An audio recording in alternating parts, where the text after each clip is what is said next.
Kita sudah menjalani pertemuan dua kali. Yang satu masih orientasi besar tentang panggilan.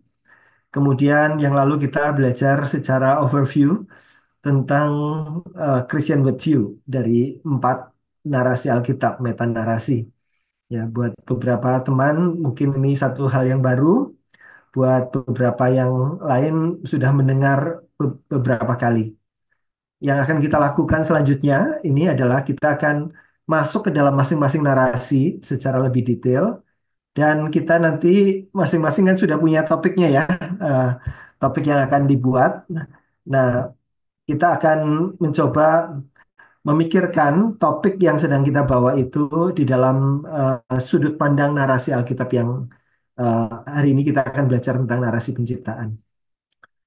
Oke, kita akan sama-sama belajar. Sebelumnya, mari kita sama-sama datang minta pertolongan Tuhan dalam doa. Boleh minta Yusuf ya, mimpin kita dalam doa.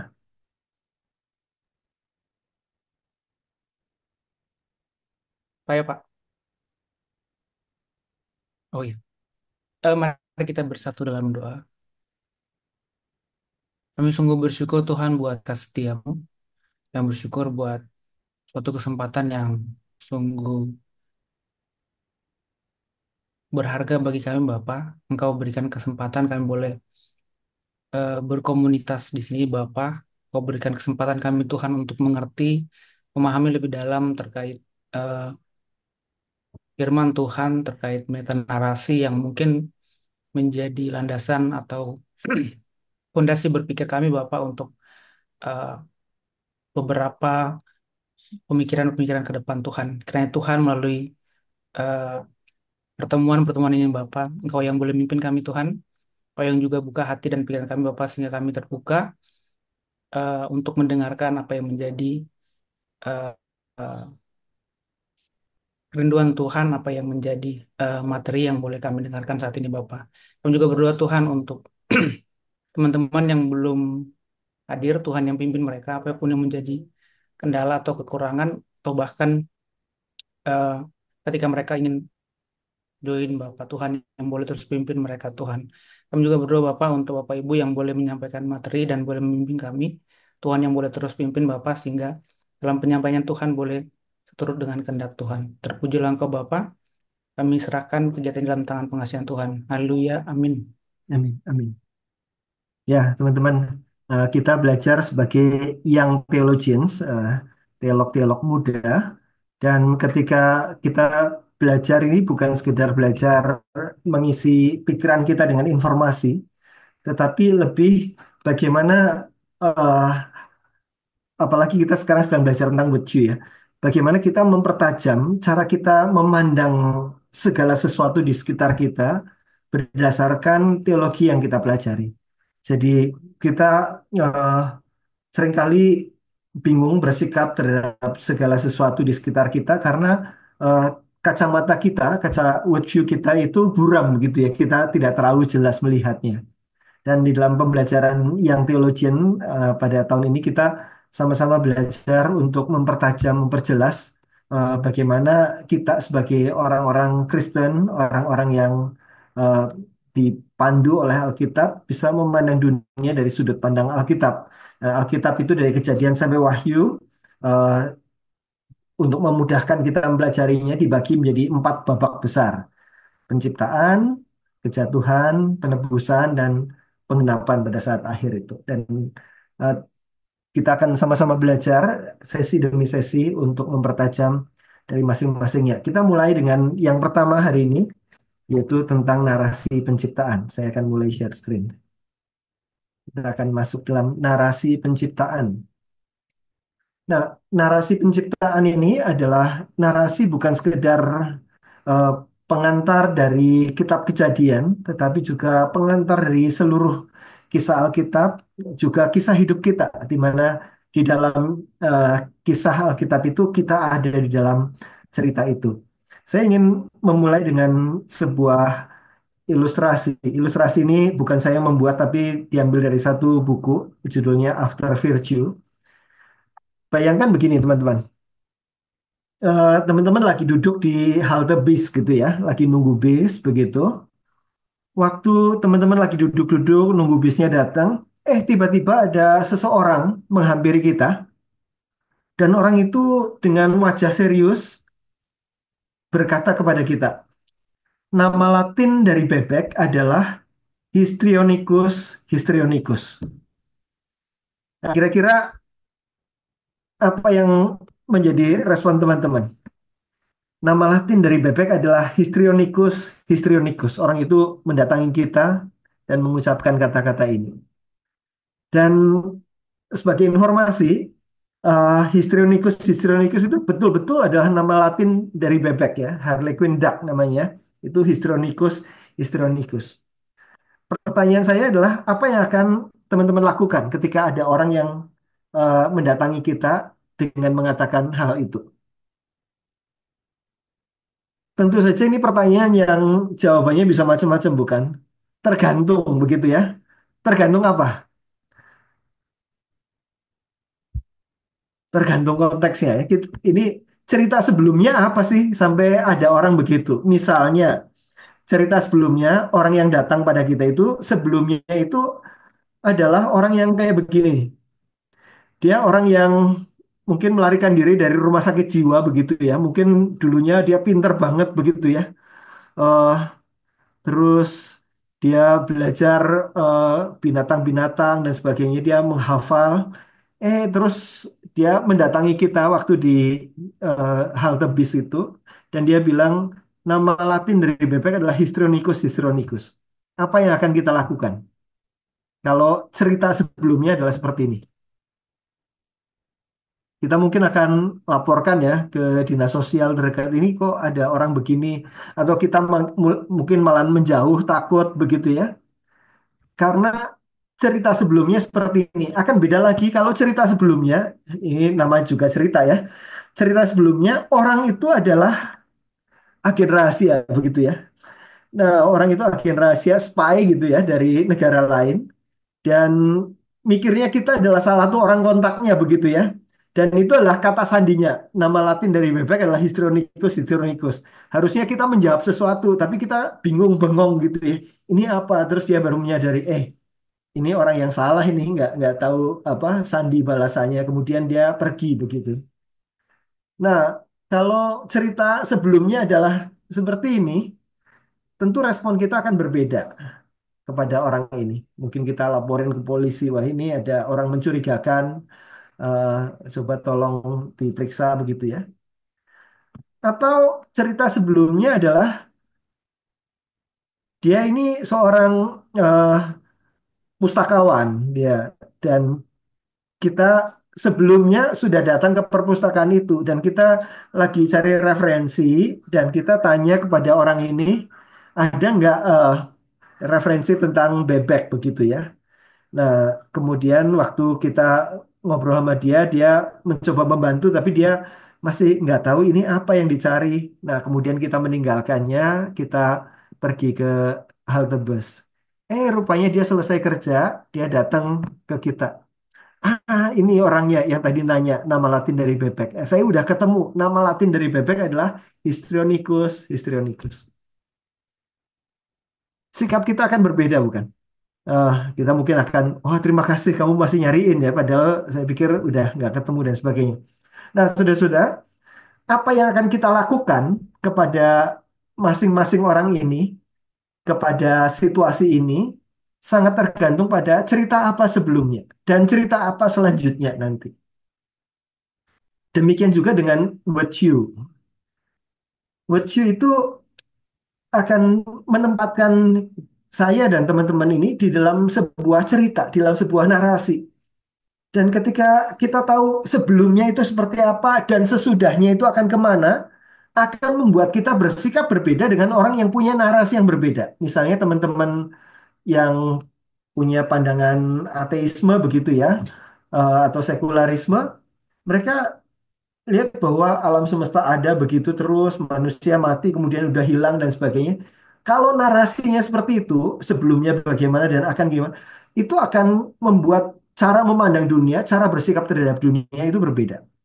Beda lagi kalau misalnya orang Buddha misalnya, pandangannya bahwa tentang nirwana, kita nanti akan melebur di dalam alam semesta dan sebagainya.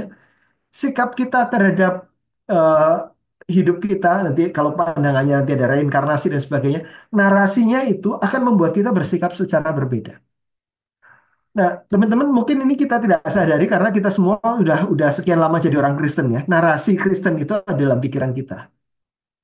Sehingga kita memandang dunia, oh Tuhan menciptakan seperti apa dan sebagainya.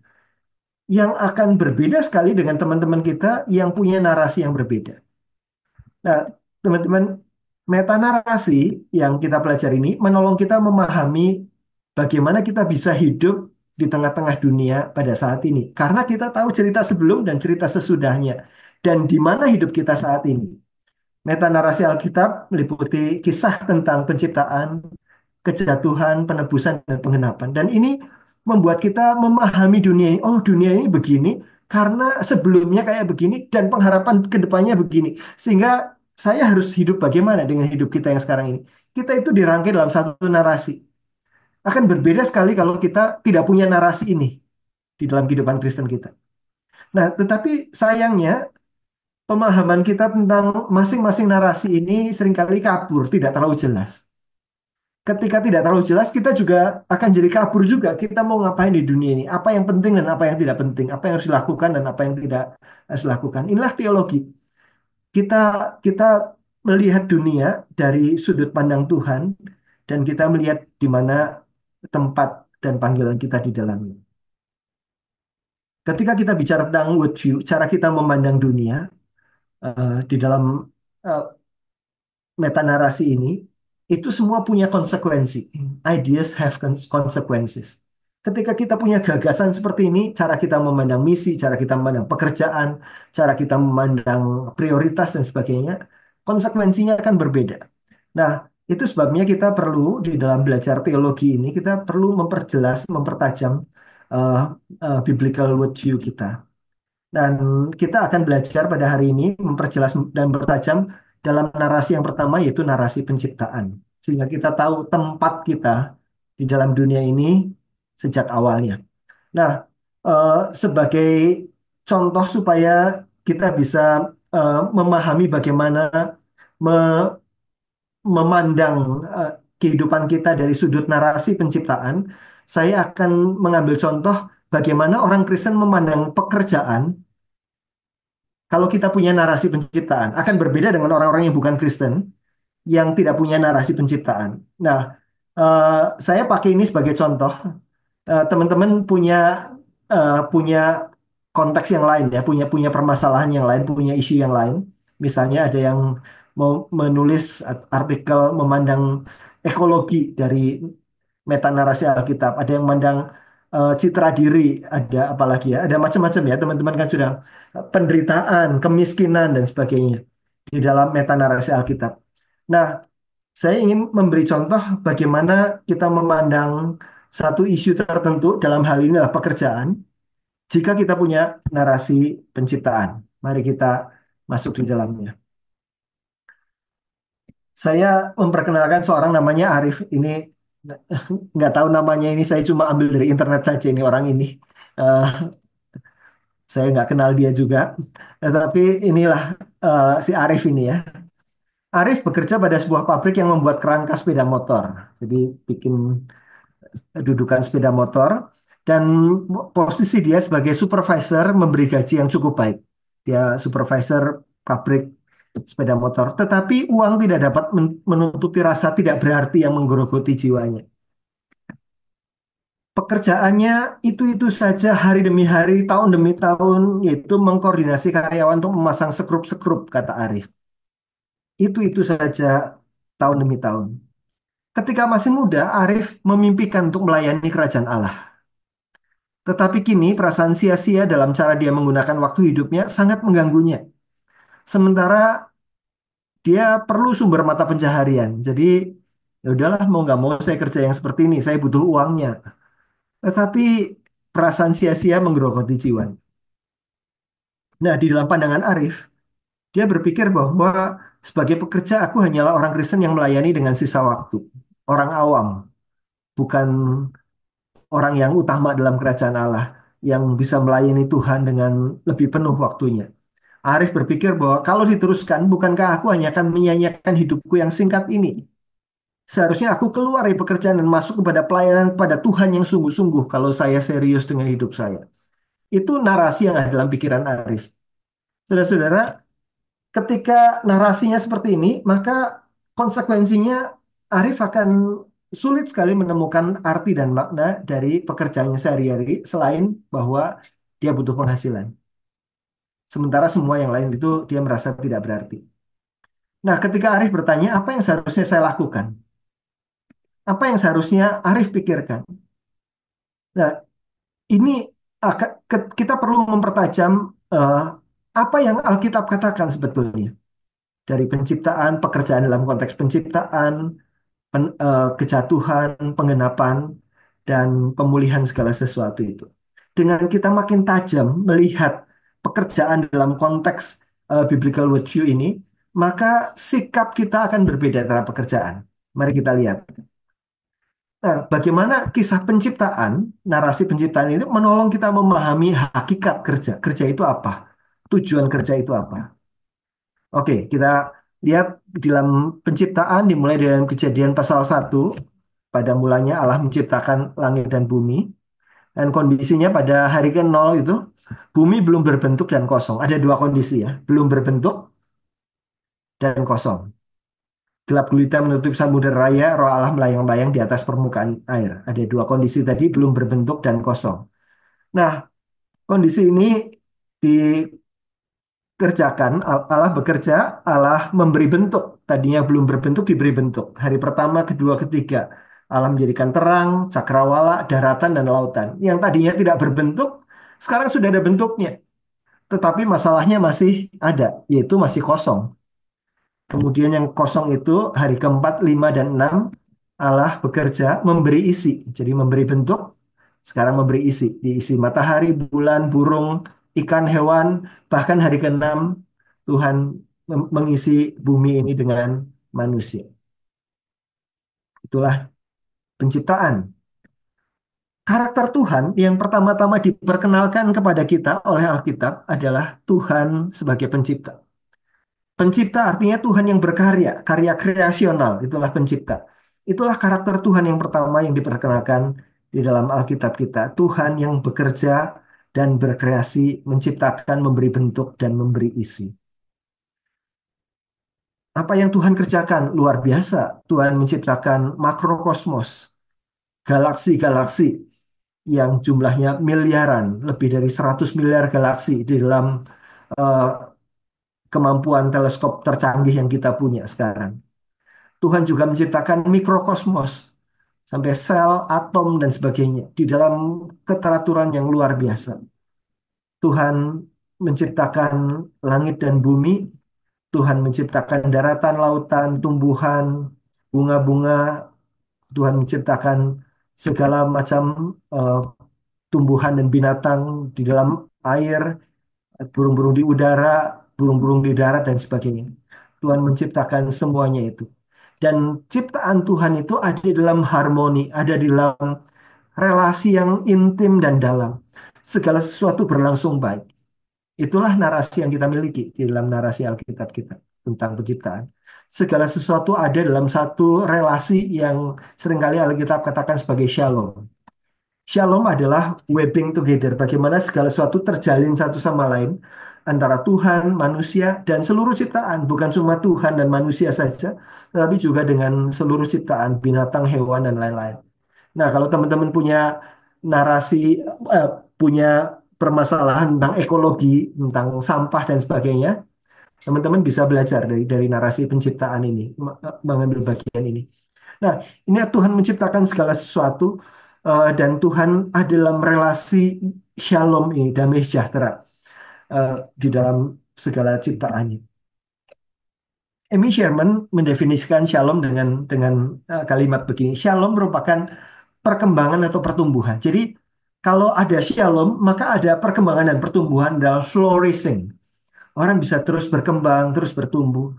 Dan bukan hanya berkembang dan bertumbuh.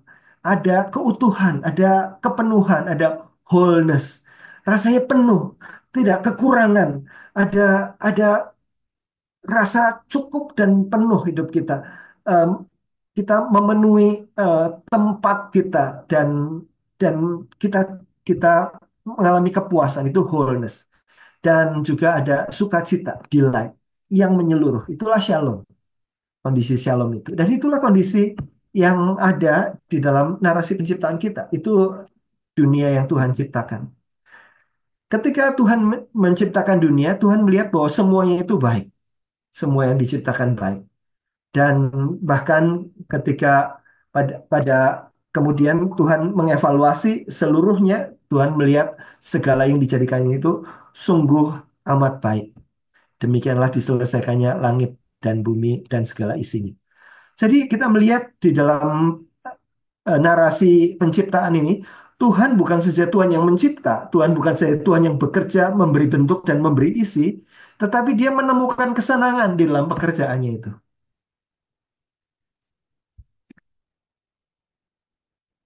Mari kita bandingkan dengan cara berpikir yang berbeda. Eh, ini adalah eh, satu tulisan, eh, judulnya Works and Days dari Hesiod. Ini adalah narasi penciptaan versi kebudayaan Yunani. Kisah penciptaan Yunani ini dimulai dalam satu periode yang disebut sebagai Golden Age, masa-masa keemasan di zaman keemasan ini. Nah, di dalam zaman keemasan ini bagaimana narasinya? Waktu itu dewa-dewa dan manusia hidup bersama secara harmonis ya. Mirip ya dengan Alkitab kita ya. Tapi mari kita perhatikan di dalam The Golden Age di dalam buku Works and Days ini. Orang-orang ini, manusia ini tidak harus melakukan pekerjaan apapun. Bumi menyediakan makanan secara berlimpah ruah begitu saja. Jadi kita tinggal menikmati segala sesuatu. Dewa dan manusia itu seperti itu. Beda sekali dengan narasi penciptaan kita, di mana Tuhan itu bekerja. Di sini dewa dan manusia itu tidak melakukan apa-apa. Bumi menyediakan segala sesuatu dengan berlimpah ruah. Nah, ap- apa kena mengenanya ini dengan apa yang akan dengan cara kita memandang pekerjaan? Ketika kita punya pandangan bahwa idealnya adalah kita tidak harus melakukan pekerjaan apapun. Jadi idealnya adalah manusia itu tidak harus ngapa-ngapain, segala sesuatu disediakan bagi dia. Ada istilah financial freedom ya. Jadi bukan kita yang cari duit, duit yang cari kita. Kita nggak usah ngapa-ngapain. Nah, idealnya begitu. Itu gambaran tentang the golden age ini. Nah, sementara dalam kekristenan, bekerja itu sendiri adalah sesuatu yang valuable, sesuatu yang bermakna. Dan kalau kita tidak bekerja, maka justru itu ada sesuatu yang salah di situ. Jadi cara eh, cara kita narasi kita tentang hal yang ideal dan hal yang kita kejar itu akan menentukan sikap kita terhadap pekerjaan. Nah, Tim Keller dalam buku Every Good Endeavor berkata bahwa bekerja adalah bagian dari kemuliaan dan kebahagiaan Tuhan. Jadi bekerja adalah bagian dari kemuliaan Tuhan dan sukacitanya Tuhan. Pekerjaan merupakan bagian dari rancangan Tuhan yang sempurna bagi kehidupan manusia. Karena manusia diciptakan serupa dan segambar dengan Allah. Allah yang bekerja, manusia juga diciptakan untuk bekerja. Bukannya untuk diam saja dan menikmati segala sesuatu begitu saja yang disediakan bagi dia. Kita diciptakan untuk bekerja. Kita diciptakan serupa dan segambar Allah yang bekerja. Dan ketika kita melihat narasi penciptaan, bekerja tidak diberikan kepada manusia setelah kejatuhan. Berbeda dengan gambaran di eh, cerita Yunani tadi. Waktu zaman keemasan itu manusia tidak harus bekerja, tinggal menikmati apa yang disediakan. Nah, ada masa-masa keemasan itu udah lewat, mau nggak mau manusia harus bekerja, begitu ya. Jadi bekerja dianggap sebagai necessary evil, sesuatu yang tidak ideal. Idealnya adalah kita menikmati saja, tetapi diperlukan untuk tetap hidup. Nah, kalau kita punya pandangannya seperti itu, kita akan melihat pekerjaan sebagai hukuman. Alkitab tidak mengatakan pekerjaan sebagai sesuatu yang diberikan kepada manusia setelah kita jatuh dalam dosa. Pekerjaan bukan hukuman, pekerjaan bukan kutukan, bukan juga necessary evil. Pekerjaan itu dimaksudkan sebagai berkat. Manusia diciptakan seturut gambar dan rupa Allah yang bekerja. Kejatuhan manusia itu membuat kita menjadi berpeluh, menjadi pekerjaan itu menjadi sulit ya, semak duri dan sebagainya. Tetapi pekerjaan itu tidak dirancang sebagai hukuman karena manusia berdosa. Jadi sikap kita terhadap pekerjaan sesuatu yang ideal pada manusia bukan manusia tidak bekerja, tetapi idealnya manusia bekerja. Nah, saudara-saudara, kalau kita punya cara berpikir narasi yang begini akan berbeda sekali dengan kita memandang pekerjaan. Kalau saudara-saudara pergi ke toko buku, saudara-saudara akan melihat banyak buku-buku semacam ini. Quit like a millionaire. Bagaimana kita bisa keluar dari pekerjaan, stop working, start living katanya. Bagaimana tujuannya apa? Tujuannya adalah suatu saat saya pengen saya nggak harus kerja lagi dan saya tinggal menikmati hidup saya. Itu menjadi dreams dari banyak orang. Jadi quit meninggalkan pekerjaan tapi eh, bisa menikmati hidupnya. Ada buku-buku judulnya seperti ini, Retire Early, How to Plan an Early Retirement and Start Living Your Life. Seolah-olah ketika kita bekerja, kita sedang melakukan sesuatu yang jauh dari ideal. Saya pengen pensiun dini dan bisa melakukan apa yang saya sukai, bukan pekerjaan.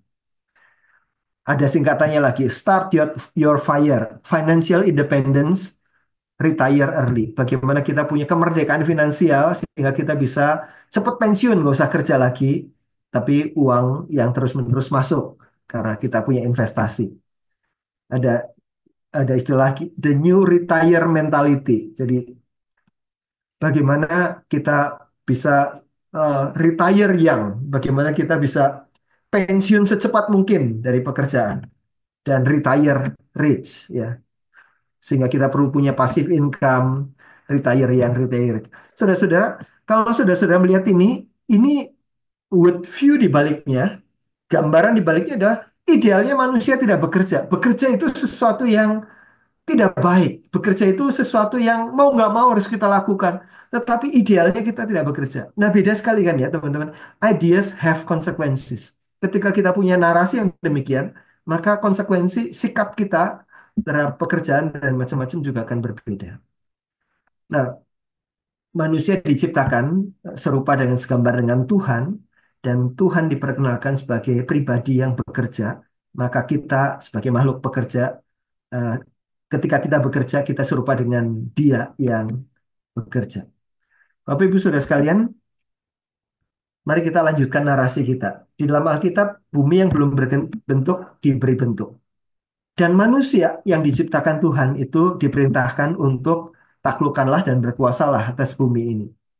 Maksudnya bukan untuk mengeksploitasi, tetapi untuk mengelola, menggunakan apa yang Tuhan sudah berikan di alam-alam ini untuk dipakai bagi human flourishing, bagi kelestarian, bagi keharmonisan.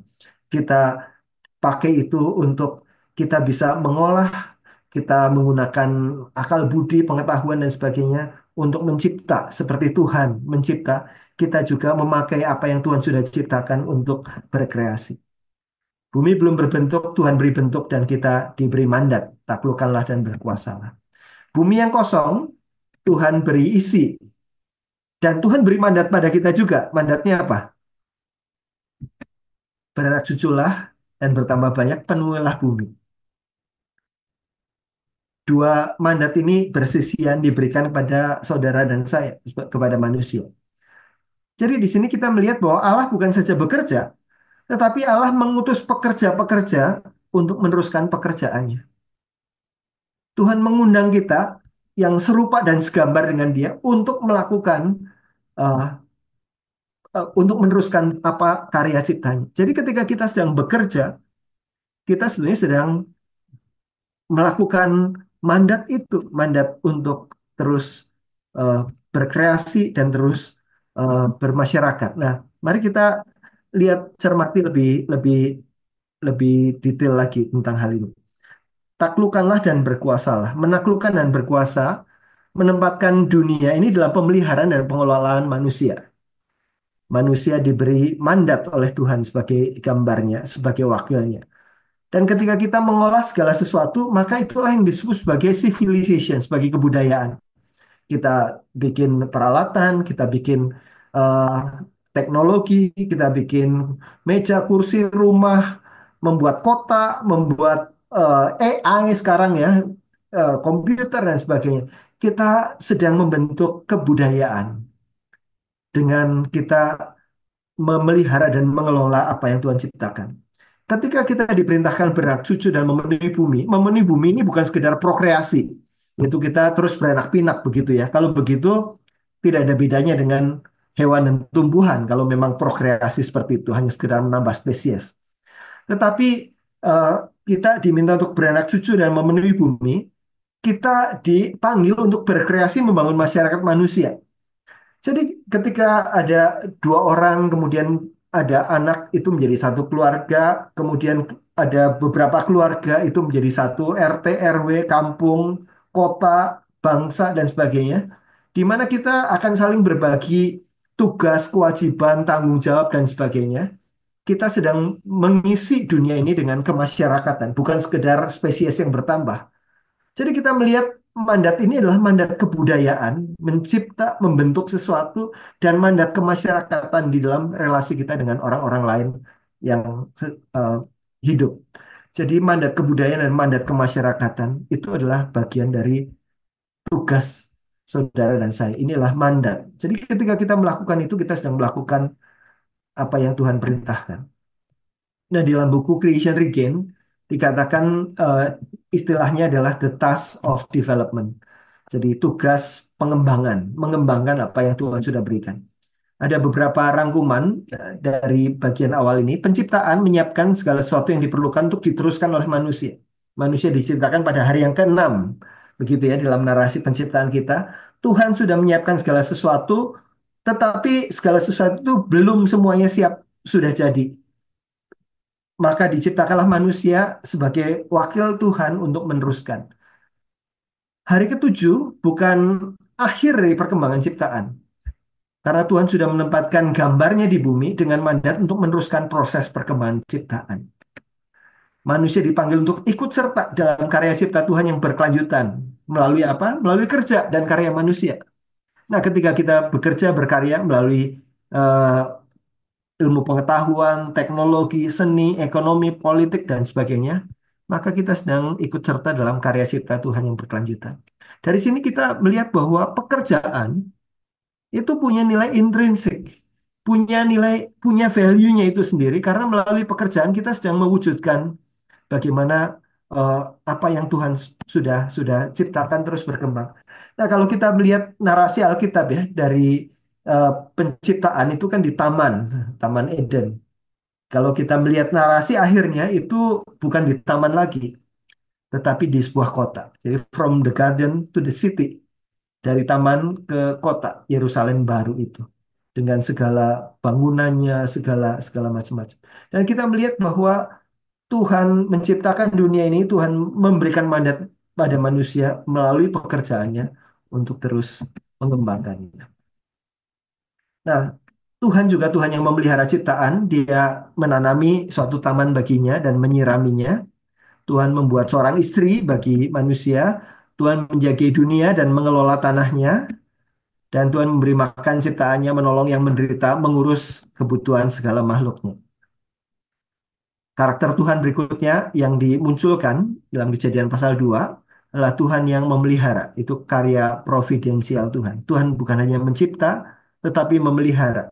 Sebagaimana karya mencipta, karya kreasional juga diberikan pada manusia, karya pemeliharaan dunia ini juga diberikan pada manusia untuk meneruskannya. Tuhan itu penopang bagi semua orang yang jatuh, penegak bagi semua orang yang tertunduk. Mata sekalian orang menantikan engkau dan engkau pun memberi mereka makanan pada waktunya. Engkau membuka tangan mereka dan yang berkenan mengenyangkan segala yang hidup. Tuhan memelihara ciptaannya dan Tuhan mengundang manusia untuk berbagian dalam memelihara ciptaannya ini juga. Nah, di dalam wawasan seperti ini, Martin Luther mengatakan demikian. Dengan memakai orang-orang sebagai tangannya, Tuhan menyampaikan pemberian-pemberiannya melalui berbagai pekerjaan di dunia, bagi kehidupan manusia di dunia. Jadi Tuhan memakai manusia untuk menyampaikan pemberian-pemberiannya. Tuhan tadi dikatakan menopang, memelihara, memberi makan. Bagaimana caranya Tuhan menopang, memelihara, dan memberi makan saudara dan saya dan dunia ini? Dengan cara melalui menggunakan pekerjaan manusia. Tuhan memberikan makanan kepada manusia melalui petani. Ada nelayan, ada pemburu. Tuhan memberikan kedamaian lingkungan melalui apa? Melalui raja-raja, hakim-hakim, para penguasa, membuat peraturan dan sebagainya. Memberikan pengetahuan dan pendidikan melalui pekerjaan guru, melalui orang tua dan sebagainya. Jadi Tuhan ketika Tuhan memberikan pemberian-pemberiannya kepada manusia untuk memelihara ciptaannya, mengembangkan ciptaannya, Tuhan memakai pekerjaan-pekerjaan kita. Contoh, rekan-rekan sekalian, ketika kita berdoa makan, kita berdoa, terima kasih Tuhan untuk makanan yang Engkau sediakan bagi kami. Apakah tadinya mejanya kosong, tiba-tiba setelah kita amin begitu ya, terus tersedia makanan yang lezat di dalamnya, di, di depan meja kita? Tentu saja tidak begitu. Ketika kita berdoa, terima kasih Tuhan karena Engkau menyediakan makanan kami. Kita makan nasi, buah-buahan, sayuran, dan sebagainya di depan kita, kita berterima kasih pada Tuhan. Tuhan menyediakannya pada kita melalui sebuah rantai pasok pangan. Kita bisa mendapatkan pemeliharaan Tuhan ini karena ada orang yang bekerja di dalam pembibitan, di dalam menanam, menuai, kemudian melakukan packaging, di transportasi, masuk gudang, dan sebagainya. Seluruh rangkaian proses ini adalah rangkaian pekerjaan. Tuhan sedang menyediakan, memelihara hidup manusia melalui pekerjaan-pekerjaan di dunia. Jadi, Bapak Ibu Saudara sekalian, ketika kita bekerja, kita sebetulnya menjadi alat di tangan Tuhan untuk mencipta dan memelihara ciptaan itu. Jadi berbeda sekali dengan orang yang narasinya pekerjaan itu sebagai necessary evil. Sebetulnya maunya nggak usah kerja aja, tapi apa daya lah. Namanya hidup juga butuh pekerjaan, butuh aktivitas, butuh dana. Ya udah kita melakukan. Berbeda sekali pandangan terhadap pekerjaan. Saya mengajak teman-teman untuk membayangkan satu hal ini. Bayangkan bahwa semua orang berhenti bekerja sekarang juga. Nggak ada orang lagi yang bekerja sekarang. Apa yang akan terjadi?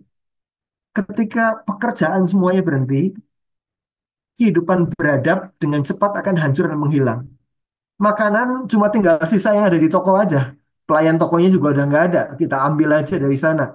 Segera makanan lenyap dari rak toko-toko kita. Bensin habis di pompa-pompa bensin. Tidak ada yang eh, menambang, tidak ada yang transportasi yang mengantarkan. Jasa komunikasi ya udah berhenti, lama-lama mati begitu ya. Transportasi juga tidak ada yang membawa air dan listrik, semuanya mati ketika semua orang berhenti bekerja pada saat ini. Mereka yang bisa bertahan hidup segera berdesak-desakan di sekitar api unggun, tidur di gua-gua berpakaian kulit hewan. Segala sesuatu menjadi rusak dan hilang. Perbedaan antara hutan belantara dan peradaban itu sederhana saja. Itu pekerjaan. Ada orang-orang yang bekerja. Mungkin kita tidak pernah berpikir pekerjaan dari sudut pandang ini, tetapi kita melihat bahwa pekerjaan kita adalah perpanjangan tangan Tuhan untuk mencipta dan memelihara ciptaannya melalui berbagai macam pekerjaan manusia di dunia. Dan ini eh, dengan narasi penciptaan ini saja, kita bisa melihat bahwa pembagian dua macam pekerjaan, ada pekerjaan kita, pekerjaan sekuler biasa dibilang begitu, dan pekerjaan Allah, ya, jadi pendeta dan sebagainya, itu adalah sesuatu yang tidak disupport oleh oleh eh, narasi penciptaan, karena seluruh aspek kehidupan pekerjaan kita itu menjadi bagian dari ekspresi Tuhan yang mencipta dan memelihara. Pekerjaan kita dan pekerjaan Allah adalah semua pekerjaan-pekerjaan yang baik dan membuat ada human flourishing itu adalah pekerjaan kita, itu juga adalah pekerjaan Allah. Pekerjaan kita adalah bagian dari pekerjaan Allah yang mencipta dan memelihara ciptaannya. Inilah kesimpulan yang kedua, kesimpulan yang terakhir di sini, kelanjutan. Pekerjaan manusia merupakan kelanjutan dari pekerjaan Tuhan. Kalau yang tadi adalah keserupaan. Manusia bekerja serupa dengan Allah yang bekerja. Narasi penciptaan juga mengatakan pekerjaan manusia adalah kelanjutan dari pekerjaan Tuhan. Nah, ketika kita ngomongin kelanjutan, kita harus berpikir dengan cara yang berbeda dengan orang-orang di dunia ini berpikir tentang kelanjutan. Kalau pekerjaan manusia adalah kelanjutan dari pekerjaan Tuhan, maka akan ada pekerjaan-pekerjaan manusia yang sebetulnya kita tidak bisa trace back, kita sedang melanjutkan pekerjaan Tuhan atau tidak. Sudah misal di sini ya. Teman-teman bekerja sebagai game developer. Wah, ini satu bisnis yang sekarang luar biasa berkembang. Ada banyak orang mau jadi game developer juga ini, mau kuliah dan sebagainya. Pertanyaan saya adalah, ketika menjadi game developer ini bukan game edukasi, game yang lain-lain ya. Game yang membuat orang kecanduan, terus-menerus spend waktu berjam-jam, eh, wasting time di di depan screen begitu ya. Pertanyaannya, apakah kita bisa menghubungkan antara apa yang kita kerjakan sebagai kelanjutan dari pekerjaan Tuhan? Bisa nggak? Bahwa pekerjaan saya ini adalah cara Tuhan menyediakan game supaya orang habis waktunya di situ. Sudah pikirkan, apakah narasi bahwa pekerjaan manusia adalah kelanjutan dari pekerjaan Tuhan bisa kita hayati dalam pekerjaan game developer ini? Mungkin ini pekerjaan yang sah, tidak melanggar hukum begitu ya. Tetapi mari kita pikirkan apakah ini adalah kelanjutan pekerjaan Tuhan atau kita sedang melakukan aktivitas kita sendiri. Pabrik rokok misalnya di sini. Ketika kita bekerja di pabrik rokok ini, apakah kita bisa menghayati pekerjaan kita sebagai kelanjutan pekerjaan Tuhan? Oh, Tuhan perlu manusia-manusia untuk menciptakan rokok dan mendistribusikan rokok supaya rokok semakin banyak ada di mana-mana. Bisa nggak kita menghayati pekerjaan kita sebagai kelanjutan pekerjaan Tuhan ketika kita di pabrik rokok? Ini pekerjaan yang sah, menghasilkan penghasilan bagi negara juga, bukan pekerjaan yang melanggar hukum. Kita mungkin berpikir, wah, saya bukan bagian yang linting-linting rokok itu, saya HRD, jadi bisa lebih, rasanya bisa lebih cuci tangan. Nah, saudara-saudara, jangan salah, HRD itu dosanya lebih besar begitu ya. Karena tujuan dia apa? Tujuan dia adalah bagaimana supaya semua karyawan itu lebih produktif, marketingnya lebih produktif, yang linting-linting rokok lebih produktif ya. Kita tidak bisa cuci tangan. Apakah kita bisa menghayati pekerjaan kita sebagai kelanjutan dari pekerjaan Tuhan? Narasi ini akan membuat kita berpikir berbeda tentang pekerjaan. Kalau pekerjaan punya nilai intrinsik bahwa bekerja itu sendiri sesuatu yang rohani, sesuatu yang Tuhan harapkan untuk kita kerjakan, sesuatu yang bernilai, ada pekerjaan-pekerjaan yang bisa kita hayati sebagai pekerjaan yang bernilai, sebagai kelanjutan pekerjaan Tuhan, dan ada yang tidak. Nah, saudara-saudara, dalam buku Habits of the Heart, ini buku yang baik sekali. Eh, Penulisnya mengatakan begini, untuk membuat perbedaan yang nyata di tengah-tengah dunia ini, orang-orang Kristen itu perlu menegakkan kembali gagasan bahwa vokasi atau pekerjaan sebagai kontribusi terhadap kebaikan bersama, bukan hanya sebagai satu cara untuk memajukan diri sendiri. Nah, ini beda sekali kan ya. Saudara-saudara renungkan kalimat ini. Cara kita memandang pekerjaan berbeda sekali dengan orang-orang yang tidak punya narasi ini. Orang yang punya narasi bahwa pekerjaan itu adalah sesuatu yang sakral, sesuatu yang merupakan keserupaan dengan Tuhan dan kelanjutan pekerjaan Tuhan. Akan memikirkan pekerjaan sebagai kontribusi, sebagai kebaikan bersama. Pekerjaan saya berkontribusi bagi kebaikan bersama. Nah, tetapi kalau kita nggak punya pandangan seperti itu, tidak punya narasi penciptaan seperti itu, maka pekerjaan kita pandang sebagai suatu cara untuk kita dapat duit atau cara kita mendapat kehormatan, mendapat posisi dan sebagainya. Tidak ada kena mengenanya dengan kebaikan bersama. Dan ketika kita memikirkan pekerjaan, kalau ini berkaitan dengan kebaikan bersama, kita akan bertanya, bagaimana agar kemampuan dan kesempatan yang Tuhan berikan pada saya dapat membuat saya berkontribusi terbesar bagi Tuhan dan sesama melalui pekerjaan saya. Tidak semua orang punya kemampuan entrepreneurship. Nah, kalau Tuhan berikan kita kemampuan dan kesempatan, mungkin itu bidang di mana kita bisa memberi kontribusi yang besar bagi kebaikan bersama. Nah, saudara-saudara sekalian, ketika kita memiliki narasi ini, maka kita akan punya tujuan yang berbeda dalam bekerja. Jika tujuan bekerja adalah melayani diri sendiri dan meninggikan diri, mendapatkan semua fasilitas dan sebagainya, maka pekerjaan itu sebenarnya nggak penting menurut kita. Yang penting adalah apa yang diberikan pekerjaan pada kita. Kerjanya itu sendiri nggak penting buat kita. Yang penting adalah kita dapat apa dari pekerjaan itu. Akibatnya, kita mungkin akan menghalalkan segala cara untuk berprestasi, sikut orang lain, kita mungkin akan gila kerja dan sebagainya. Pokoknya pekerjaan apapun yang penting dapat duit banyak dan sebagainya. Ini ini akan terjadi ketika kita memandang pekerjaan dengan narasi yang berbeda.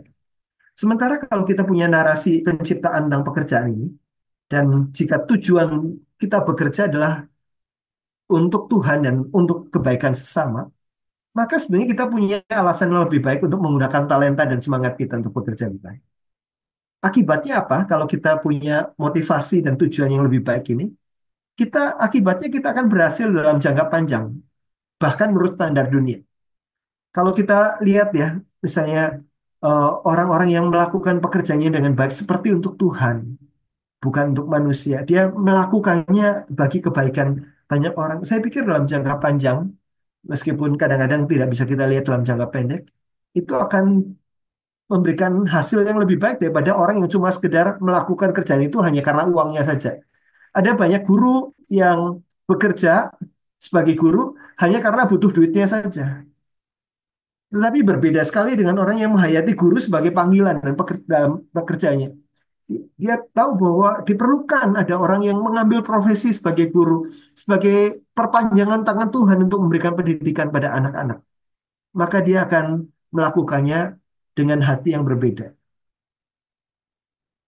Demikian juga dalam pekerjaan-pekerjaan yang lain. Perawat, dokter, driver, dan segala macam. Dalam jangka panjang, kita akan berhasil bahkan menurut standar dunia dan berkontribusi. Saudara-saudara, ideas have consequences. Apa yang kita pikirkan tentang pekerjaan, konsep kita tentang pekerjaan, akan membuat kita punya sikap yang berbeda terhadap pekerjaan. Itu sebabnya kita perlu belajar narasi Alkitab dengan baik, dengan clear begitu ya. Kita sedang belajar narasi penciptaan khususnya dalam pekerjaan. Nanti teman-teman memikirkan narasi Alkitab di dalam konteksnya dengan topik-topik yang teman-teman sedang perkumpulkan ini. What few matters. Itu kesimpulan yang saya ingin uh, tegaskan melalui sesi kita pada malam hari ini. Mari kita pikirkan apa narasi atau pandangan populer tentang kerja yang banyak orang pikirkan. Dan apa dampak dari memiliki narasi yang begitu dibandingkan dengan apa narasi atau pandangan Alkitab tentang kerja. Dan apa dampak kalau kita punya narasi itu? Cara kita memandang dunia ini ditentukan oleh bagaimana kita menggunakan bagaimana gagasan narasi Alkitab itu mengisi pikiran kita.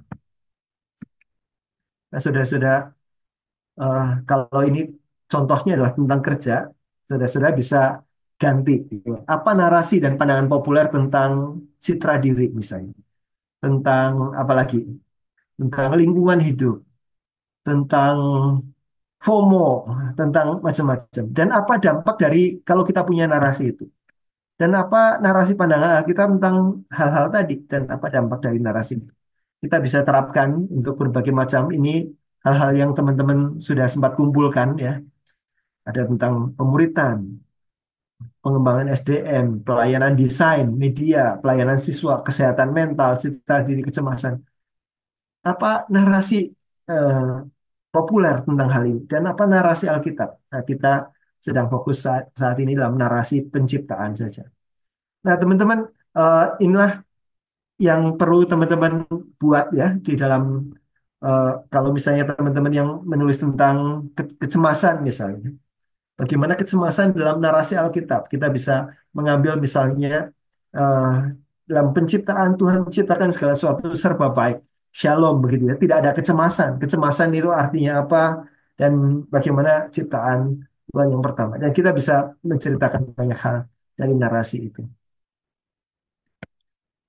Nah, ini beberapa materi untuk belajar lebih lanjut kalau kita mau belajar tentang eh, pekerjaan dalam meta narasi Alkitab. Saya akan skip saja bagian ini. Nah, jadi itulah yang akan jadi PR teman-teman, membuat eh, satu rangkaian besar, satu topik dipandang dari empat narasi, empat eh, babak meta narasi itu. PR teman-teman bulan ini, bulan Oktober ini adalah membuat artikel atau membuat media fokus di topik itu dari sudut pandang narasi penciptaan. Dan hal kedua yang akan kita bicarakan dalam eh, kelompok mentoring kita adalah bulan lalu kita sudah saling berbagi tentang panggilan. Apa apa yang kita kenali sebagai panggilan kita. Jadi beberapa sudah sangat jelas, beberapa masih searching gitu ya, nggak apa-apa. Nah, baik bagi yang sudah sangat jelas ataupun yang masih searching, kita lanjutkan, tidak berhenti dalam menemukan, tapi kita mau apa ini? Nah, inilah langkah selanjutnya yang teman-teman nanti akan dibagikan formnya oleh para pembimbing, oleh para mentor. Kembangkan rencana untuk menyelidiki kondisi dan kebutuhan panggilan pelayanan saudara dalam 6 bulan ke depan. Jadi ini short term uh, action plan, rencana tindakan dalam jangka pendek 6 bulan ke depan ini. Mungkin ada orang yang perlu kita ajak bicara, bahan yang perlu kita baca, lokasi yang perlu kita kunjungi, ada pemerlengkapan yang perlu kita persiapkan, misalnya kita perlu studi, perlu pelatihan, perlu pengalaman bidang tertentu, ada kesempatan-kesempatan yang mulai kita doakan, ada yang macam-macam begitu ya. Jadi silahkan nanti teman-teman membuat planning eh, sekitar 3-4 hal yang akan kita lakukan dalam 6 bulan ke depan berkaitan dengan eh, panggilan yang sudah kita ceritakan pada bulan lalu. Jadi ini nanti akan kita diskusikan di dalam kelompok kecil sehingga kita tahu bagaimana kita bisa saling menolong di dalam planning ini. Oke, itu dari saya. Itulah eh, contoh bagaimana mengkonekkan satu isu, satu topik di dalam narasi. Hari ini kita belajar tentang narasi penciptaan. Tuhan memberkati. Oke, kalau ada pertanyaan, silahkan teman-teman mengajukan pertanyaan bagian mana yang mungkin kurang jelas. Tapi saya harapkan teman-teman punya gambarannya. Mungkin nanti sambil kita ngobrol mentoring, kita bisa saling bertanya, ini bisa dilihat dari penciptaannya dari mananya, gitu ya. Kita nanti bisa saling diskusikan di kelompok mentoring kita juga. Teman-teman mentor ada yang mau menambahkan, ada hal-hal yang mungkin tadi saya kurang jelas, bisa teman-teman tambahkan juga silakan. Kalau teman-teman ada pertanyaan, silahkan langsung eh, nyalakan mic-nya, kita bisa berdiskusi. Halo Pak. Silakan. eh Sebenarnya nggak tahu nih akan sesuai apa enggak ya.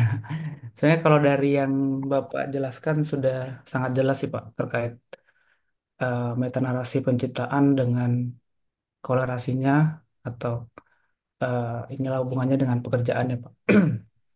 Cuman mungkin agak jauh atau gimana. Tadi aku mikir di mana kita memandang terkait metanarasi penciptaan eh, penciptaan Allah yang di awal itu baik gitu ya Pak. Disebutkan di kejadian pertama dan menghubungkan dengan kejadian di mana Tuhan apa ya, memberikan air bah kepada Musa. Hmm. Artinya ada sebuah perubahan dari metanarasi yang di awal Hmm. dikatakan baik, terus Ya, seperti dibalik lagi bahwa ya, apa yang kita lakukan salah, seperti ya, itu ya. Apa yang Tuhan lakukan sebenarnya tidak baik, lalu diperbaiki seperti itu. ya, Dengan menghubungkan dengan pekerjaan kita sekarang atau pandangan kita terkait eh, perjalanan metanarasi tentang penciptaan itu sampai akhirnya seperti itu, Pak. ya. Makasih Yusuf pertanyaannya. Jadi eh, ini inilah ini kita baru seperempat cerita gitu ya. Nah, Yusuf sudah lebih maju lagi nih, narasi yang kedua, narasi kejatuhan. Ya, jadi eh, untuk narasi yang lengkap kita harus empat-empatnya itu ya. Ada penciptaan, nanti kerja di dalam kejatuhan. Tadi ini berkaitan dengan yang pertanyaan Yusuf nanti. Kerja di dalam penebusan itu seperti apa? Kemudian kerja di dalam penggenapan nanti. Nah, gambaran metanarasi yang lengkap ini akan membuat kita punya teologi yang kokoh terhadap pekerjaan. Sikap yang benar, sikap yang tepat, bukan sekedar mengikuti eh, pandangan-pandangan yang berbeda, yang tidak biblikal. Nah, jadi yang kita bahas baru narasi penciptaan ya. Nanti kita akan masuk narasi kejatuhan bulan depan. Bulan depannya lagi narasi penebusan. Bulan depannya kemudian, nah seperti itu untuk jadi lengkap. Nah, PR teman-teman ini baru narasi penciptaan dulu gitu ya. Nanti kalau sudah selesai kita lanjutkan lagi di narasi yang berikutnya. Jadi eh, saya simpan dulu ya ini untuk yang berikutnya. Oke, Daniel silahkan. Selamat malam Pak Johan. Izin Malam. bertanya Pak. Ya, izin bertanya kalau kan kayaknya kan Bapak bilang kan kalau pekerjaan kan emang ditugaskan di Alkitab kan untuk manusia. Nah, apakah berarti kalau orang Kristen itu bagaimana maksudnya gini, bagaimana pemandangan orang Kristen terhadap mereka yang ada Alkitab tentang investasi Pak? Ini Hmm, kan investasi itu kan bukan pekerjaan ya saya bilang. hmm, Tapi sesuatu yang dilakukan manusia juga untuk mencapai kehidupan yang lebih baik kalau menurut saya, Pak. hmm, Itu hmm. bagaimana menurut Bapak? Jadi saya penasaran juga sih Pak soal itu, Pak. Ya, Makasih, Pak. ya. Jadi ada beberapa pekerjaan yang memberikan nilai tambah bagi masyarakat begitu ya. Ada beberapa pekerjaan yang tidak memberikan nilai tambah bagi siapa-siapa. Nah, ini menarik kalau kita bicara tentang investasi. Nah, ada banyak orang yang masuk dalam investasi. Investasi kan sebetulnya untuk penambahan modal dan sebagainya untuk perusahaan itu ya, untuk perusahaan-perusahaan yang sudah go public dan sebagainya. Nah, ketika kita menjadi investor Kristen, kita menjadi orang yang sangat diperlukan untuk pengembangan ya dari satu satu usaha. Itu sebabnya orang mencari investor. Nah, kadang-kadang sebagai investor kita cuma cari mana yang kenaikannya paling cepat begitu ya. Wah, ini kayaknya kalau sahamnya ini atau kita terlibat ini naiknya lebih cepat daripada yang lain. Kita nggak peduli perusahaan apa itu. Nah, sebagai orang-orang percaya, kita perlu lihat ini perusahaannya menghasilkan sesuatu yang berguna bagi masyarakat atau merusak masyarakat begitu. Kalaupun ini kenaikannya cepat sekali, tetapi perusahaannya menghasilkan sesuatu yang tidak bermanfaat, sebagai orang percaya, sebagai orang yang mau terlibat dalam karya cipta Tuhan, memandang investasi sebagai kelanjutan pekerjaan Tuhan, maka kita tidak bisa ikut serta dalam pekerjaan dalam investasi untuk perusahaan-perusahaan yang eh, tidak berguna, malah mungkin juga lebih banyak membawa akibat buruknya. Contoh misalnya perusahaan rokok begitu ya. Saya pikir saya kalau saya investor saya tidak mau menginvestasikan diri situ. Saya terlibat di dalam pengembangan kerajaan rokok itu misalnya. Nah, ada istilah angel investor juga ya. Jadi angel investor itu adalah investor-investor yang mau menanamkan uangnya untuk usaha-usaha yang sifatnya pengembangan masyarakat. Jadi ada social entrepreneurship begitu ya. Satu satu usaha profit yang akan bisa mengentaskan kemiskinan cukup banyak orang. Nah, yang usaha-usaha semacam ini ada sangat banyak dan biasanya returnnya itu lebih lambat daripada perusahaan-perusahaan yang sudah gede. Returnnya lambat, jadi keuntungan yang kita peroleh lebih sedikit dan lebih lambat. Nah, sebagai angel investor ada orang-orang Kristen yang memang eh, jago investasi justru mencari perusahaan-perusahaan yang akan banyak manfaatnya untuk masyarakat itu. Sehingga dia mendapat tambahan modal, dia bisa lebih menjangkau lebih banyak orang lagi dan sebagainya. Nah, jadi itu eh, sesuatu yang perlu dipikirkan sebagai Christian investor. Baik, Pak. Terima kasih, Pak, atas jawabannya. Chris, silahkan. Baik, Shalom Mbak. Maaf nggak bisa open cam ya Kak. Ya. Jadi barusan saya berpikir bahwa eh, bagaimana tanggapan Pak Johan untuk AI atau Artificial Intelligence karena di situ kan ada dua AI itu bisa berfungsi sebagai melemahkan manusia atau bisa membantu untuk menguatkan pola pikir manusia, bisa mempermudah pekerjaan gitu kan. Ya. Soalnya dari kemarin ini saya sempat mendapati satu apa namanya artificial intelligence yang bisa mengerjakan soal gitu kan. Jadi Hmm, hmm, itu melemahkan daya apa pola pikir dari siswa-siswa gitu kan. Itu juga cukup meresahkan. Kalau menurut Bapak hmm. bagaimana untuk itu? Terima kasih. Ya, terima kasih pertanyaannya. Jadi ilmu pengetahuan itu adalah bagian dari kemampuan yang Tuhan titipkan kepada manusia untuk mengembangkan alam semesta ciptaannya ini. Nah, jadi ketika kita berkarya melalui penemuan-penemuan ilmu pengetahuan, teknologi, dan sebagainya, sebetulnya kita sedang menggunakan daya cipta yang Tuhan titipkan. Itu sebagai sesuatu yang baik. Tetapi kita perlu ingat juga bahwa sesuatu yang baik ini itu diwarnai juga manusia yang sudah jatuh dalam dosa, bukan? Nah, dan bukan hanya AI, internet misalnya yang kita gunakan sekarang ini Zoom yang kita gunakan sekarang bisa dipakai untuk yang jahat, bisa dipakai untuk yang baik. Internet bisa dipakai untuk kita eh, melakukan pelayanan yang luar biasa untuk belajar, tetapi juga bisa untuk pornografi, untuk segala macam juga yang lain-lain. Jadi segala daya cipta manusia ini itu narasi pertama Tuhan menciptakan kita, Tuhan memberikan mandat kepada kita untuk eh, eh, taklukkanlah dan kuasailah begitu ya. Kita terus berkarya melalui semuanya itu dan ketika kita sedang berkarya, kita sedang melakukan hal yang baik, civilization, peradaban, kita sedang menggunakan daya cipta kita untuk mandat kebudayaan dan mandat kemasyarakatan. Ketika kita terlibat dalam politik, HRD, dan sebagainya, itu adalah mandat kemasyarakatan. Nah, itunya sendiri sesuatu yang baik ya. Jadi pengembangannya. Nah, kemudian masuk ke dalam narasi kedua, narasi kejatuhan. Nah, kita tidak akan bahas cukup banyak narasi kejatuhan di sini. Tetapi saya hanya mau menyampaikan bahwa segala sesuatu yang baik ini, yang sedang terus berkembang, itu bukan berarti menjadi semua segala sesuatunya tetap baik. Karena kejatuhan, nanti kalau kita masuk narasi kejatuhan, bulan depan kita akan belajar dengan Budwi tentang narasi kejatuhan.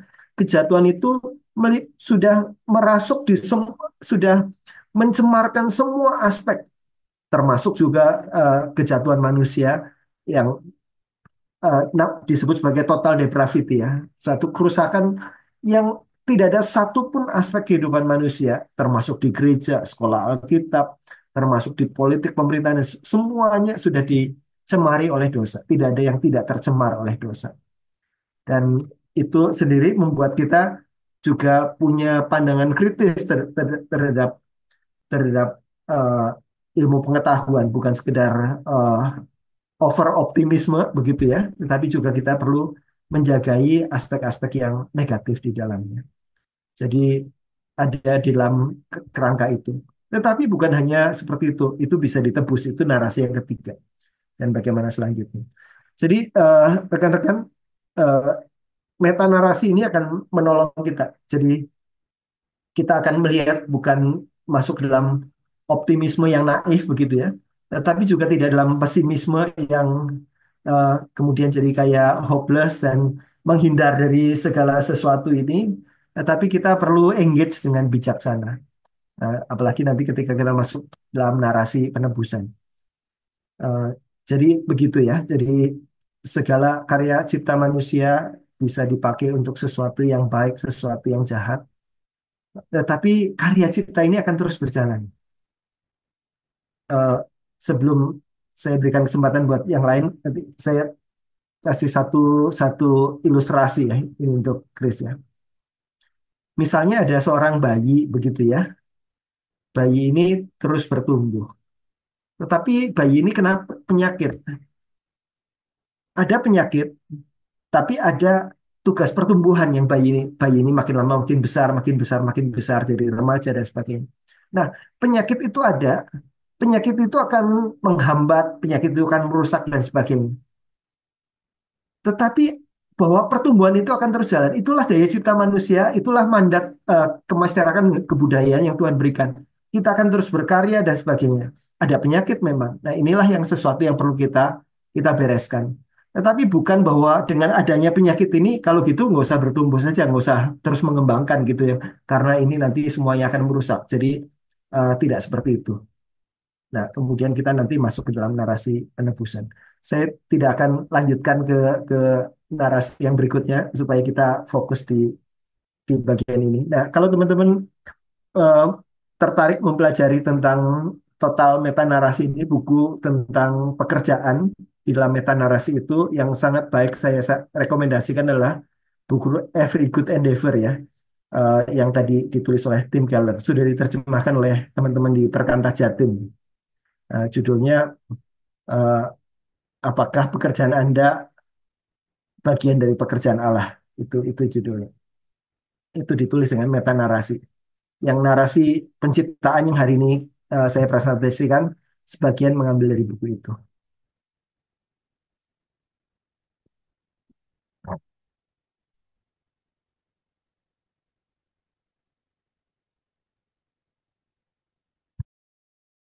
Ya, silahkan rekan-rekan mentor kalau ada yang mau menambahkan juga.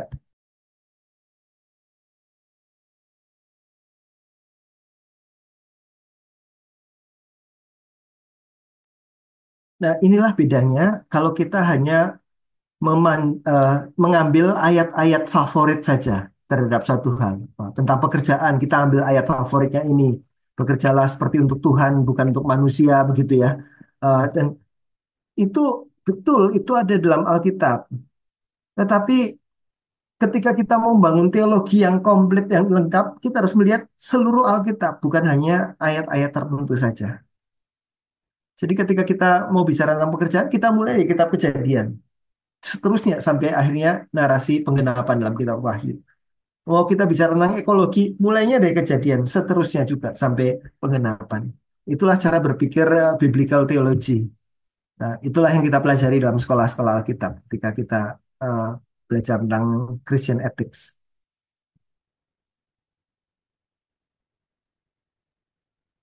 Makanya sekolah teologi ya, gitu ya. Nah, diikuti pesan sponsor ya. Oke, tadi kan contohnya tentang eh, apa konteks pekerjaan ya. Jadi topik pekerjaan dilihat dari narasi penciptaan ya. Nah, eh, bagaimana dengan topik-topik yang lain gitu? Apakah bisa diberi contoh gitu? Karena saya khawatirnya yang ditangkap itu ya penjelasan yang tadi gitu. Padahal penjelasan yang tadi itu kan eh, hanya satu topik gitu ya, atau satu topik atau satu ini tentang pekerjaan. Nah, misalnya fenomena tentang pinjol gitu ya, banyak yang terlibat di dalam pinjol saat ini. Nah, eh, gimana kita melihat fenomena pinjol itu maraknya guru ya saya pernah baca itu guru tuh yang terlibat pinjol bahkan guru Kristen itu tuh cukup tinggi gitu. Nah, gimana kita melihat itu dari perspektif narasi penciptaan gitu? Bisa kasih contoh nggak? Oke. Ya, di dalam narasi penciptaan sebetulnya ada banyak. Terima kasih tadi ya, udah di, dipertegas bahwa yang sedang dipresentasikan tadi adalah kerja di dalam narasi penciptaan.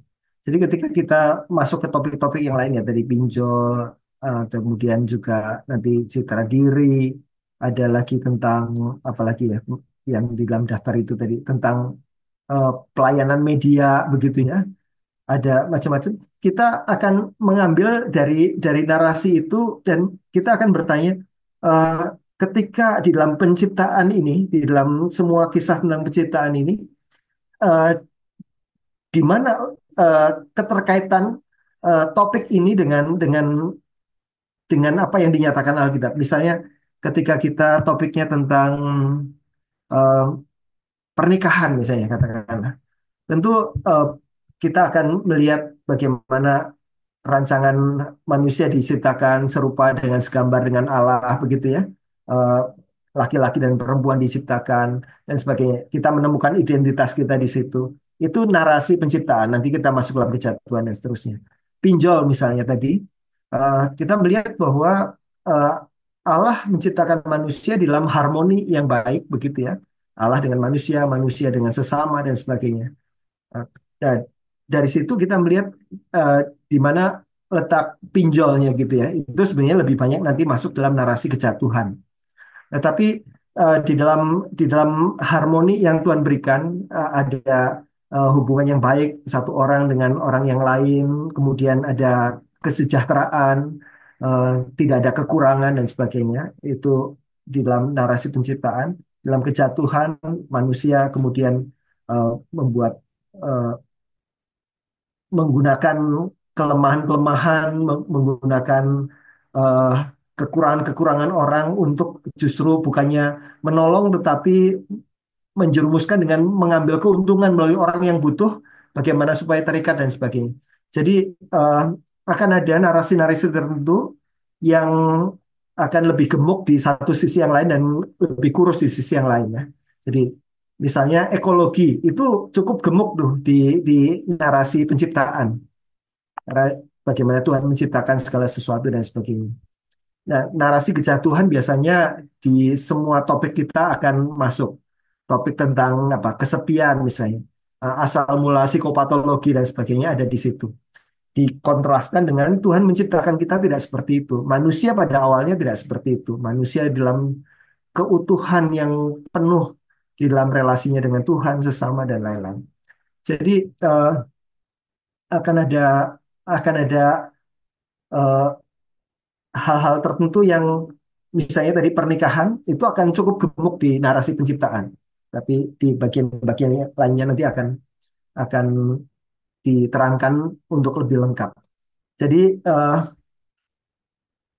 kita bisa coba untuk memikirkan topik kita itu, kita lihat di mana nih di dalam kisah, di dalam cerita penciptaan itu, eh, cerita penciptaan itu bicara apa tentang kondisi ini. Nah, kalau kondisi yang tadi diangkat adalah kondisi tentang kerusakan, tentang eh, tentang tadi ya, misalnya kesepian, hutang dan sebagainya, nah, kita nanti akan banyak mengkontraskan narasi kejatuhan dengan rancangan awal semula, damai sejahtera dan sebagainya. Narasi kejatuhan seperti ini. Tapi kalau misalnya topik kita adalah topik yang sifatnya lebih bukan sifatnya problem, misalnya tadi ya pelayanan media, pelayanan anak dan sebagainya di dalam seluruh ini, maka kita nanti yang eh, modelnya bukan mengkontraskan begitu, mengkontraskan masalah di dalam narasi kejatuhan, dikontraskan dengan rancangan awal yang semula. Tetapi kita melihat di mana letak pelayanan media ini di dalam seluruh karya cipta Allah begitu ya. Nah, tapi nanti waktu masuk kejatuhan, kita tinggal melihat bagaimana hal yang baik ini dipakai untuk sesuatu yang buruk begitu. Dan bagaimana itu bisa ditebus. Dan bagaimana nanti di akhirnya. Jadi topik kita nanti akan berbeda-beda cara treatmentnya. Untuk topik-topik masalah akan banyak mengkontraskan antara narasi kejatuhan dengan rancangan awal. rancangan damai sejahtera, rancangan hubungan yang harmoni manusia dengan manusia, manusia dengan Allah, manusia dengan dirinya sendiri, manusia dengan alam begitu. Nah, pinjol itu bisa dihubungkan antara manusia dengan eh, manusia yang lain, manusia dengan dirinya. Kenapa dia sampai berkekurangan? Kenapa dia sampai masuk ke sana begitu ya? Jadi eh, treatmentnya akan berbeda-beda nanti dari topik-topik ini. Nggak semuanya akan setara begitu.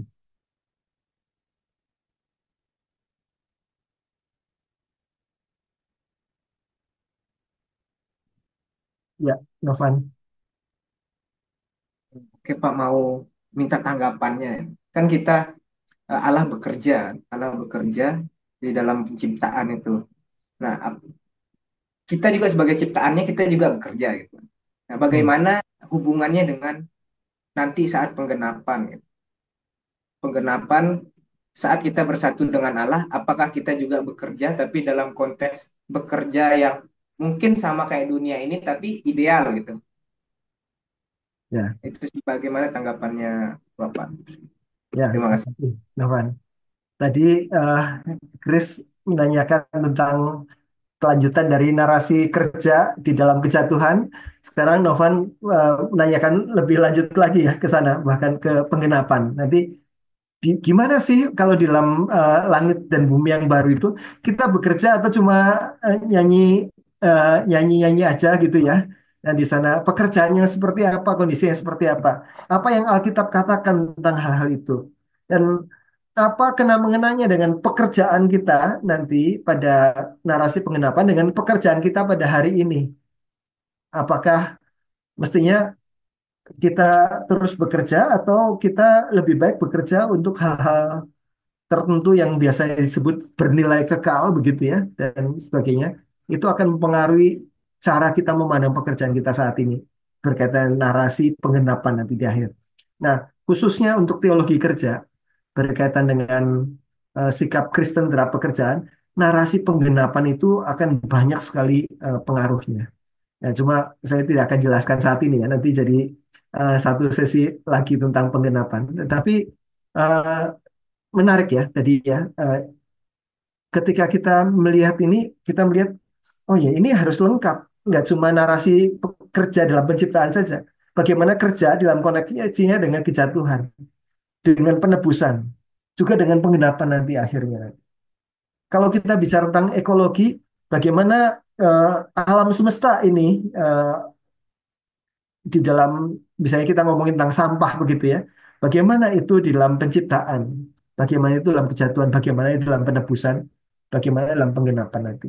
Jadi eh, kita ketika melakukannya kita sedang eh, melakukan pandangan yang berdasarkan seluruh eh, kesaksian Alkitab, bukan hanya bagian-bagian tertentu saja. Jadi pertanyaan Novan, pertanyaan Chris tadi menunjukkan bahwa iya kita perlu sesuatu yang lebih lengkap. Nah, cuma eh, bukan forum, bukan bukan kesempatannya untuk kita menjelaskan sampai ke sana, tetapi eh, itulah yang kita akan buat nanti untuk semua topik kita, membuat sesuatu yang lengkap. Kalau untuk kerja, teman-teman bisa bisa lihat salah satu penjelasan yang sangat baik itu tulisan Tim Keller di situ. Itu sampai ke penggenapan. Bagian penggenapannya bagus sekali tulisan Keller itu. Sementara saya gantung dulu ya, Novan ya.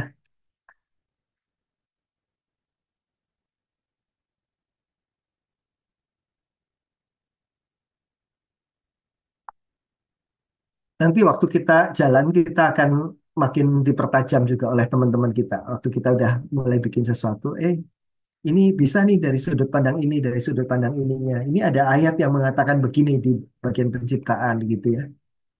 Nah, memang kalau berangkatnya dari problem, nanti akan seperti seperti jalan dulu di kejatuhan, kemudian melihat bagaimana itu awalnya nggak seperti itu gitu ya. Awalnya seperti apa. Saudara-saudara, ketika kita membicarakan penciptaan, kita membicarakan tentang bagaimana Tuhan itu merancang dulu dalam segala sesuatu yang serba indah dan serba baik. manusia yang serupa dan segambar dengan Allah, manusia yang tidak berdosa, manusia yang intim dengan Tuhan dalam relasinya dengan Tuhan, dengan sesama, telanjang dan tidak malu begitu ya. Manusia yang nah, jadi eh, kita sudah sangat jauh jatuh dari kondisi itu. Jadi kondisi terbaik kita masih jauh sekali dari kondisi yang sebagaimana semula Tuhan menciptakan kita. Dan kita menantikan ketika di langit dan bumi yang baru kita mendapat tubuh yang baru di mana kita tidak perlu bergumul dengan dosa lagi karena di dalam kita sudah dalam tubuh kemuliaan dimurnikan. Bukankah kita semua menantikan itu ya? Dan kita mengenal Tuhan dan menyembah Tuhan dengan tidak terhalang dalam pengenalan yang penuh. Nah, sudah meta narasi ini meletakkan kita dalam cerita apa yang sebelumnya dan sesudahnya sehingga kita tahu apa yang harus kita lakukan sekarang. Misalnya tentang kerja, kita tahu bagaimana kita harus bekerja sekarang karena kita udah tahu cerita sebelumnya, cerita yang sedang kita hadapi dan cerita yang ke depannya. Sehingga seringkali dikatakan bahwa ketika kita belajar meta narasi, kita tidak sedang belajar bagaimana menerapkan Alkitab dalam hidup kita, tetapi bagaimana kita menerapkan hidup kita ke dalam Alkitab, ke dalam cerita Alkitab itu. Di mana letak kita di dalam itu. Jadi tidak cukup dengan kita memahami Alkitab ngomong apa tentang hal itu. Tetapi kita perlu menempatkan diri kita di dalam cerita itu. Gambarannya seperti cerita Narnia itu. Teman-teman suka Narnia nggak ya? Jadi masuk ke wardrobe gitu ya. eh, eh, Lemari pakaian itu kita masuk dalam dunia Narnia. Ada cerita yang sebelumnya terjadi dalam dunia itu. Dan dunia itu akan pergi kemana. Dan kita masuk ke dalam cerita itu. Nah itulah gambaran. Kita dibawa masuk ke dalam kisah Alkitab. Tentang apa yang sudah terjadi sebelumnya dan akan terjadi yang akan datang. Dan kita melihat eh, hidup kita dan pengalaman kita di dalam seluruh eh, apa yang dikatakan Alkitab itu. Akan sangat berasa kalau kita nanti ketemu dengan orang yang punya narasi yang berbeda. Yang bukan narasi seperti yang kita miliki dalam Alkitab. Ketemu orang Hindu, ketemu orang Buddha misalnya. Mereka punya cerita yang berbeda sehingga memandang dunia dengan cara yang berbeda. Orang ateis begitu ya. Nah, tapi sebagai orang Kristen pun tidak semua kita clear dengan masing-masing narasi itu. Sehingga kita juga kadang-kadang tidak bersikap sebagaimana eh, yang setia pada pada apa yang dinyatakan dalam Alkitab itu. Dan itulah kita berlatih untuk eh, memandang dunia melalui masing-masing lensa narasi ini dan kita berlatih dalam topik kita masing-masing. Saya senang dengan pertanyaan-pertanyaannya menunjukkan bahwa kita ini lanjutannya gimana lagi nih begitu ya. Bukan cuma berhenti di penciptaan ini begitu ya. That's good.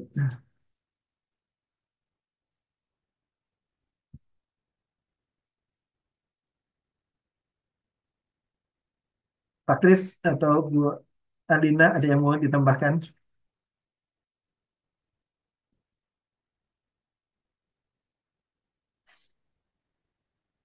Iya, oke sih Pak, sudah jelas sih menurut saya sih. Anunya. Jadi karena kita baru bahas tentang penciptaan ya, jadi Ya. belum bahas ke berikutnya. Tapi ya catatan Pak Johan, apa, masing-masing tema pilihannya akan memang akan berbeda apa pendekatannya begitu. Ya. Gitu. Mungkin nanti eh, akan di-scankan beberapa beberapa tulisan ya yang modelnya meta narasi. Ada tulisan tentang kemiskinan dari meta narasi Alkitab, ada yang jadi bagaimana penciptaan, ada yang ekologi dari meta narasi Alkitab, kemudian ada tentang kepemimpinan dari meta narasi Alkitab, supaya kita punya gambaran ya wujud penuhnya nanti jadinya kayak apa gitu ya. Supaya kita punya punya. Jadi eh, dibilang sederhana ya sederhana, dibilang rada jelimet ya rada jelimet gitu ya, tergantung bagaimana kita menggalinya nanti. Tetapi kalau nanti kita lihat ya contoh-contoh itu paling cuma beberapa halaman ya, 3-4 halaman sudah lengkap narasinya. Eh, ya, nanti kayaknya baik untuk dikirim supaya kita punya gambaran artikel utuhnya kayak apa gitu. Untuk beberapa contoh kasus begitu ya. Ada satu lembaga konseling yang mendasarkan dirinya pada metanarasi Alkitab itu. Jadi apa yang sedang mereka lakukan dalam konseling itu tentang narasi penciptaan, penebusan, kejatuhan, penebusan dan lain-lain. Ada satu lembaga yang melakukan pengentasan kemiskinan. Dan kalau kita lihat di websitenya itu metanarasi Alkitab yang menjadi dasarnya. Demikian juga beberapa bidang-bidang yang lain. Nanti akan kita kirim deh ini ya, contohnya. Oke teman-teman, ada satu pengumuman sebelum kita berpisah. Kita sudah jam 8.33 sekarang, eh, waktu Indonesia Barat. Untuk beberapa teman itu jam 9.33. Eh, kita nanti akan ketemu untuk live in di STT Bandung, ya. Sore gitu ya. Kita nanti akan ketemu bareng live in selama tadinya kita merancang 3 hari 2 malam. 3 hari 2 malam itu basically sebetulnya 2 hari 2 malam karena hari pertama itu mulai siang, mulai makan siang, hari terakhir berakhir pada makan siang. Jadi eh, sangat eh, ketat begitu ya. Jadi kita memikirkan 4 hari 3 malam, yang basically 3 hari 3 malam. 4 hari 3 malam itu rencananya teman-teman bisa catat di jadwalnya tanggal 3, 4, 5, 6 Desember. 3, 4, 5, 6 Desember kita akan live in di STTB. Nah, selama tanggal-tanggal ini apa yang akan kita lakukan? Beberapa hal. Yang pertama kita akan melakukan eh, on-site learning. Kalau kita kan online learning sebulan sekali, nah kita akan on-site learning. Terus kita biasanya melakukan virtual mentoring, kita akan melakukan on-site mentoring. Ya. Kita biasanya menulis sendiri begitu ya. Sebenarnya bukan biasa ya, baru mulai sekarang ini setelah narasi penciptaan, kita akan coba menulis atau membuat media, tapi nanti kita akan melakukannya secara on-site. Ada kita punya perpustakaan di sini. Teman-teman bisa eh, melihat kalau cari referensi sambil menulis di perpustakaan. Perpustakaan kita sangat nyaman untuk teman-teman bisa menulis di sana. Terus juga kita nanti akan ada eh, wisata kuliner, jalan-jalan juga di Bandung begitu ya. Kemudian juga nanti akan berinteraksi dengan dosen-dosen di sini, pengen tahu lebih lanjut tentang masing-masing jurusan begitu ya, program studi. Nah, kemudian kita bisa eh, tinggal bersama-sama di asrama. Kita nanti akan ketemu dengan mahasiswa-mahasiswa di sini. Kita akan melakukan beberapa aktivitas-aktivitas yang eh, sudah dirancang. Juga pada tanggal 6 kita nanti itu adalah ibadah akhir penutupan semester, juga ibadah Natal, dan juga begini teman-teman, ada sedikit perubahan yang diusulkan. Kita kan mestinya selesainya bulan Januari. Itu narasi penggenapan itu bulan Januari kalau 6 kali pertemuan itu. Ada diusulkan bagaimana kalau selesainya Desember aja sekalian begitu.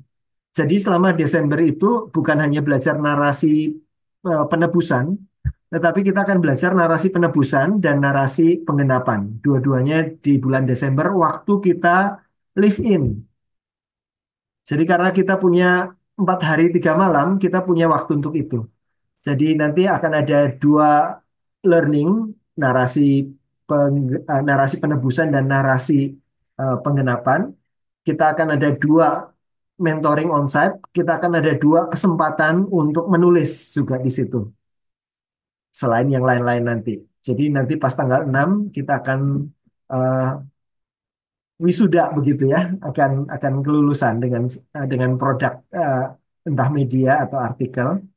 Gelarnya YTH, bukan STH, tapi YTH ya, Young Theologians gitu ya.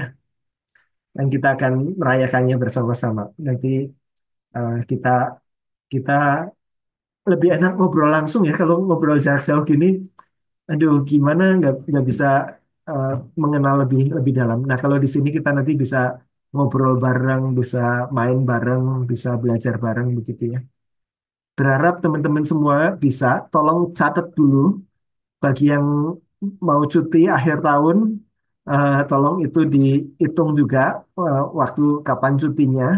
Minta izin jauh-jauh hari, jangan bikin janjian yang lain supaya semaksimal mungkin kita bisa datang. Kalau ada yang nggak bisa datang, eh, terpaksanya akan ada beberapa sesi hybrid ya. Jadi yang onsite, yang online bersamaan begitu ya. Tetapi lebih menyenangkan kalau kita bisa ketemu sama-sama. Nah, teman-teman,